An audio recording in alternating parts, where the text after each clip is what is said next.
The city of Shaker Heights celebrated Martin Luther King in January at the Heights Christian Church. The Reverend King was remembered in song and voice by the Shaker Heights Community Choir, cantor Sarah Sager, the Shaker Heights High School a cappella choir, city and community officials, and representatives from area churches and synagogues. Mrs. Rowena Jelliff, co-founder of Karamu House, was given an award by Mayor Alford for her lifelong work in developing and nurturing the human potential of many black actors, artists, and playwrights in the Cleveland area through Karamu House. Ken Kovach, head of Shaker's Human Relations Committee, introduced the keynote speaker for the evening, Dr. Benjamin Chavis, Jr. Dr. Chavis is an active leader in the civil rights and human rights movement, and during the 60s he was a member of the Wilmington 10 and was jailed in North Carolina prison for several years for his involvement in civil rights. He is presently the executive director of the Commission for Racial Justice for the United Church of Christ.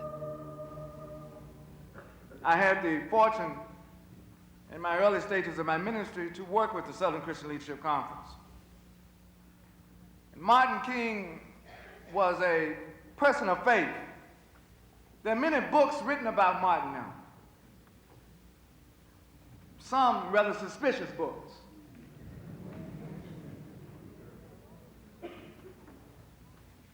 But the thing that all of the books should highlight, which most of them do not highlight, is that Martin, before anything else, was a man of God.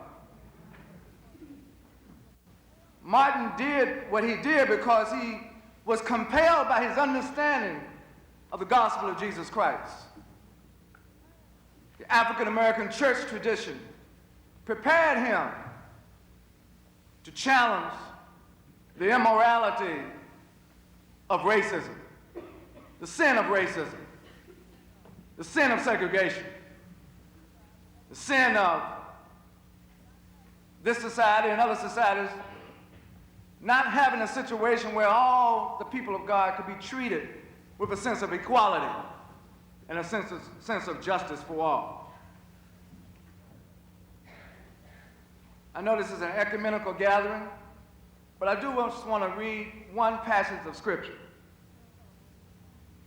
that I think informs any celebration of Martin Luther King Jr. as we anticipate whether or not it is possible to keep his dream alive in the last decade of the 20th century. Comes from the first book in the Old Testament, the book of Genesis, 2 short verses, verse 19 and verse 20. And they said to one another, here cometh this dreamer. Come now, therefore, and let us slay him, and cast him into a pit, and we will say, some evil beast has devoured him. And then we shall see what will become of his dreams. Dream killers have been around a long time. Or should I say, those who would conspire to kill a dream have been around a long time. Because the very evidence, the manifestation of our presence here tonight shows that the dream has not died. The dream was not killed on April 4th, 1968. Martin's dream is alive and remains alive because there are millions of people throughout the world who refuse to subjugate themselves or to allow themselves to be subjugated to the forces, to the evil forces of discrimination and racism. And what I'm hoping that the annual tributes, the annual celebrations to Martin King's life will go beyond just a few days in January, but will last every day of our lives. We come tonight to rejoice. As the choir was singing, I said, we're going to have church tonight. Because we do need to renew our spirits. There's so much bad news in the world, we have to listen carefully and stretch our eyes to understand where is the good news. The truth of the matter is, today I have to be careful how I open my mail. Because those of us in the civil rights movement have been officially warned by the Federal Bureau of Investigation that you may be a subject of receiving a harmful parcel through the U.S. Postal System.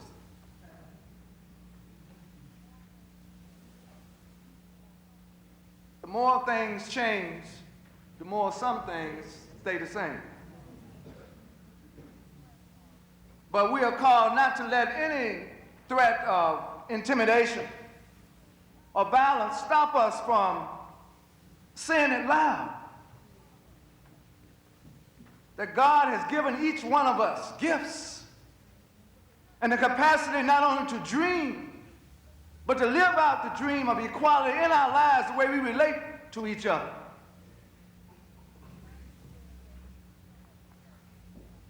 Tonight says that we still have the capacity to remember. Some of you have heard me say this before, and I'm going to continue to say it, that I think one of the biggest problems our society has, it is a disease. It is the disease of amnesia. We forget our history. And when there's a serious attempt to recall the history, nervousness breaks out. Because the drama of the struggle in this land, and I would say in this community, the kind of progress that has happened, that everybody prides themselves in Shaker Heights community, that didn't come by osmosis. It came by a lot of struggle and a lot of sacrifice. But we're called tonight not to drown ourselves in our self-acclamation, but to realize that there's a God still alive somewhere that demands and calls all of us into greater struggle, into greater sacrifice, into greater witness, into greater giving.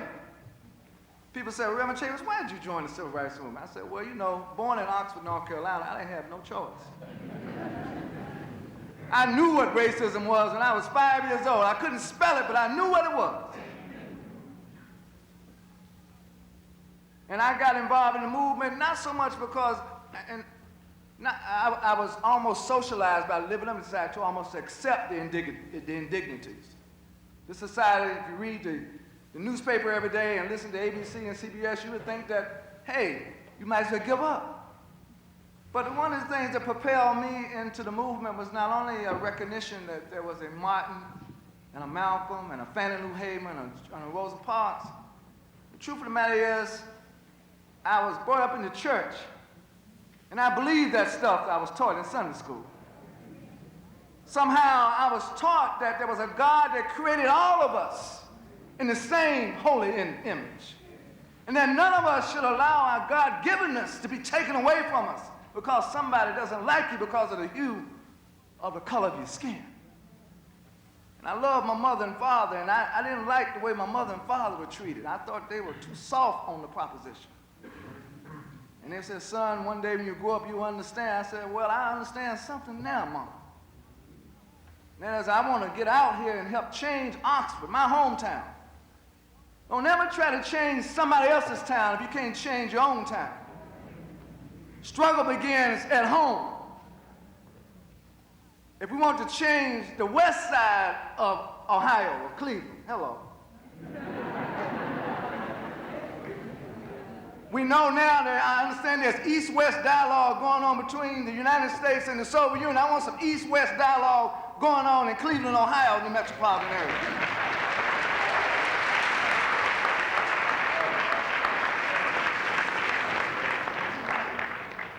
How can we be on one side of the river and accept overt racism on the other side of the river?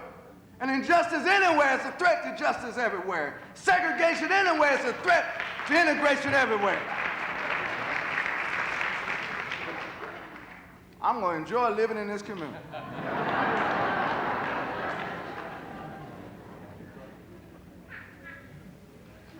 I bring you greetings tonight from my president, Dr. Paul Sherry. We have a new president, dynamic brother.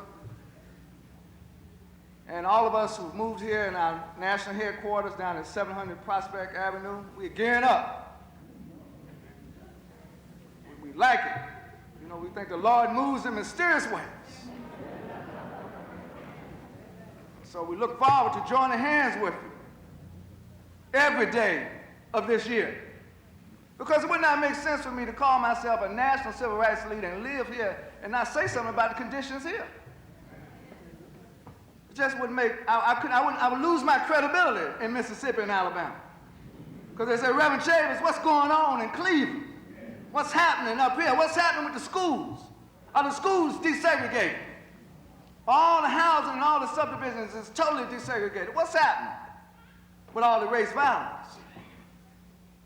And so I thank you for inviting me to come tonight. Because I really believe that, in all seriousness, we have a lot of hard work to do. What is happening is that the real majority of the people in this country have become too comfortable with the status quo. Have become too comfortable. And I'm just amused now as we watch on our news programs what is going on in Eastern Europe. To see people in Eastern Europe singing, "We shall overcome," but not just singing it, understanding what the struggle means with that song. When you sing "We shall overcome," just don't take it lightly, because that struggle invokes, that song invokes the spirit of a lot of sacrifice. There's a book I want to recommend that you read. It's called Pardon the Waters, by an author named Taylor. And there's a fascinating scenario description about when the leaders of the Southern Christian Leadership Conference were having problems in Birmingham. Bull Connor was ruling the day, putting fire hoses on children and locking people up. And the premise was, I remember Wyatt Walker saying, look, we need to fill up these jails and this will embarrass Birmingham. And the jails will fill up and Birmingham was not embarrassed. Martin had a staff meeting with some of the key organizers of the SCLC. And was debating and said, we got to do something.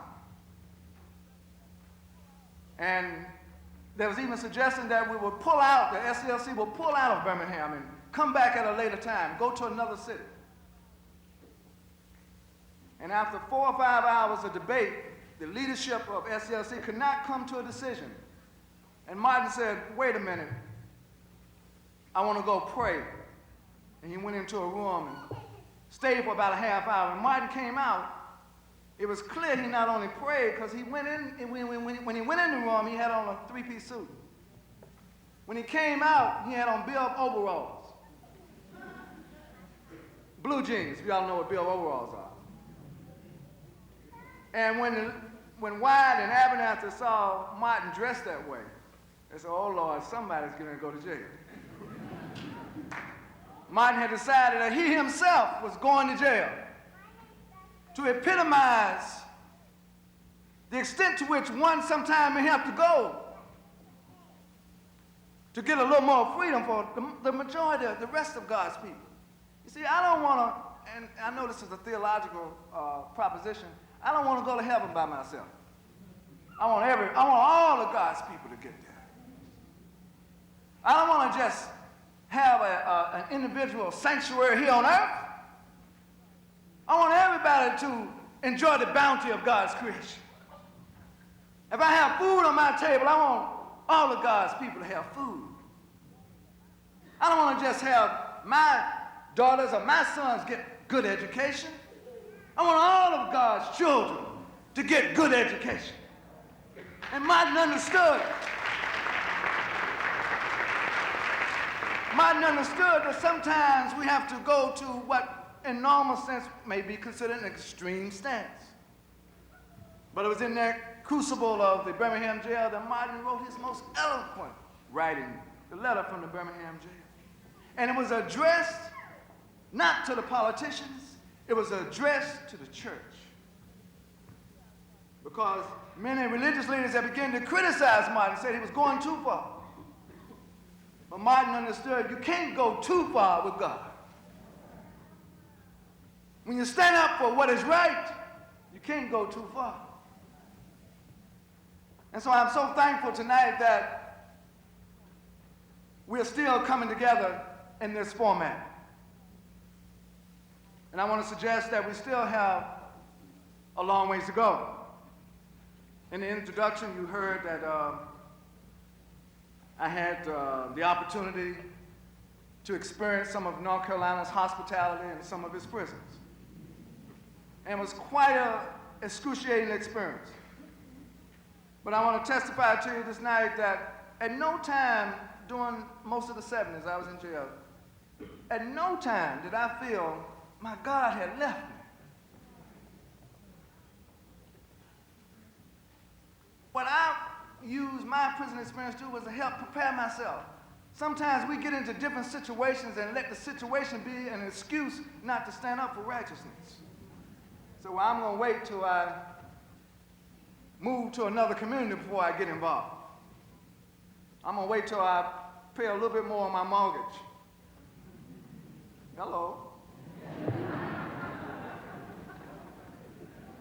Well, I realized that if it wasn't for God, you wouldn't have anything to pay a mortgage with. Don't let these material things be the ultimate end of the reason for our existence in life. There's something more precious than the material acquisition of wealth. And one of the things those of us who found out in the civil rights movement, the best feeling in the world is to go to sleep at night and wake up in the morning knowing you done helped somebody. It's the best feeling in the world. Martin said himself, if you want to remember me, just don't talk about the fact that I got a Nobel Peace Prize. Just don't remember the fact that I got a PhD in systematic theology from Boston University. If you want to talk about me, don't just remember the highfalutin things. Remember me as a drum major for justice. Sisters and brothers, you and I are called by the living dream, by the living legacy of Martin Luther King to be drum majors for justice, right where we live, where we work, and everywhere we go in this world. So in conclusion, to answer the question of whether Martin's dream is alive is a question that we must continue to affirm with yes, but not just saying yes with our lips, but saying yes in the way we live in this community and where we live in the world. We must not privatize our blessings, but we must give public witness of what the Lord has already done for us. And God was good to us back then, and he was. God will continue to be good to us, provided we can hold on to that unchanging hand. And when we hear the speech that Martin made, we will understand that freedom at last is not just for me, but it is for me, but it has to be for all of God's people if it's going to mean anything at all. Free at last must be for all of God's people, or it will not be for any. In the name of the Father, and the Son, and the Holy Ghost. Amen.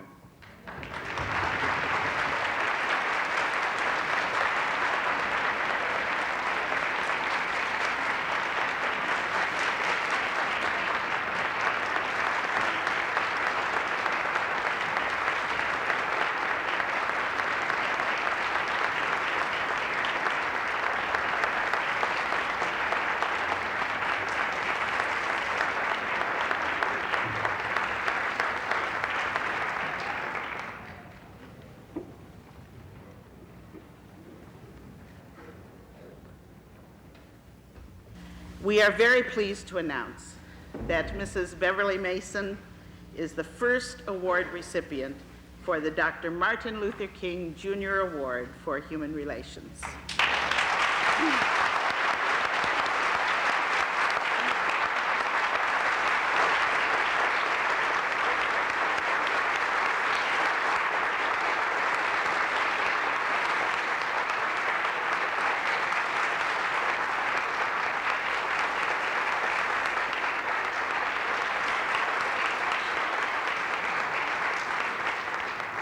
in order that you may know something of the depth of her commitment, not that I need to tell most of you, let me recount for you the myriad of programs and activities for which Beverly has been responsible and paint a picture of she and her family's commitment to integration. Beverly and her husband Theodore, who is here with her tonight, were one of the first black families to move into Shaker Heights in 1955. They settled into the Ludlow community. Soon they realized that there was indeed work to be done to stop the segregation of Ludlow and the successful reintegration of this community. It became a national model for other communities to emulate. After receiving her master's degree in social work from Case Western Reserve University, Beverly began volunteering many hours to United Way agencies, PTA, and the Urban League. During this time, the Masons raised 4 children, 3 sons and a daughter, all of whom attended Shaker schools.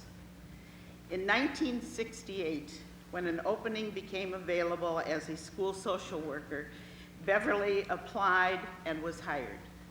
For seven years, she worked with families of children having difficulty with school adjustment, serving as liaison between families, teachers, and social agencies, and serving as a child advocate before judicial authorities.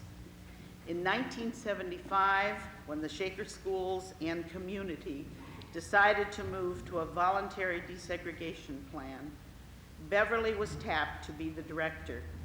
She knew the community, she had empathy for all the children and the families, and she had a strong administrative sense to develop an award-winning desegregation plan.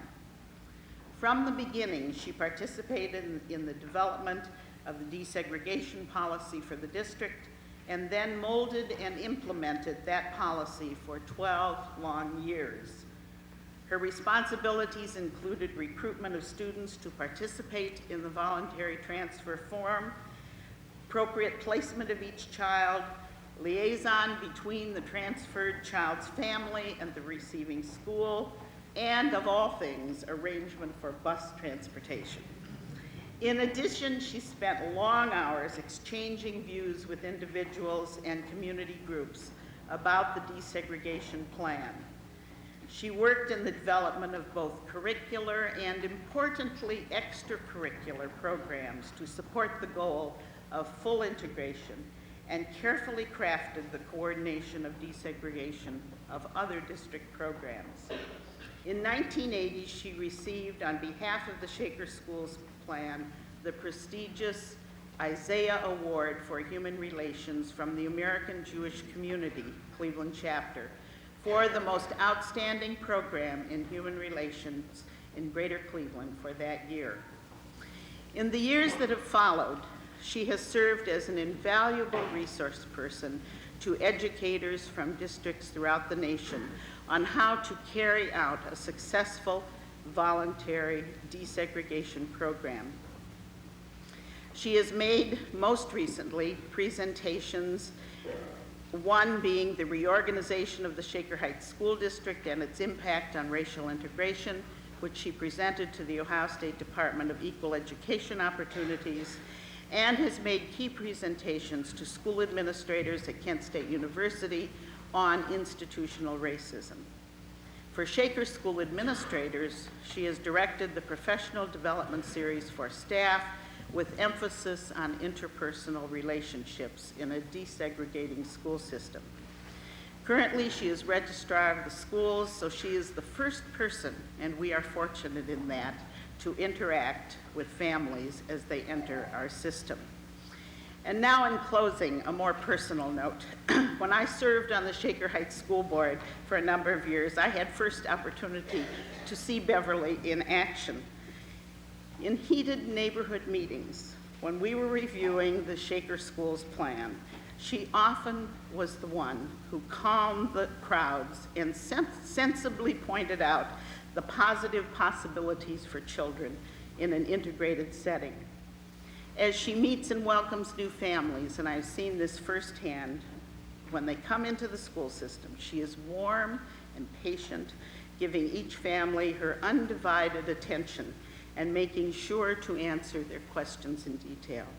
In school board meetings, Beverly always had the data that was needed to answer residents' questions on the Shaker Schools plan and on integration issues and other school changes. And in planning meetings, it was often Beverly who sat and listened intently and then would say just the right words to move the group to positive action, bringing people of all races together toward a common goal. Beverly Mason exemplifies, by not only her work, but her entire life, that she believes, as Dr. Martin Luther King Jr. did, that we must learn to live together as brothers and sisters, or indeed we will perish together as fools. It is with a great deal of pleasure that we now present to Beverly the Dr. Martin Luther King Award for Human Relations.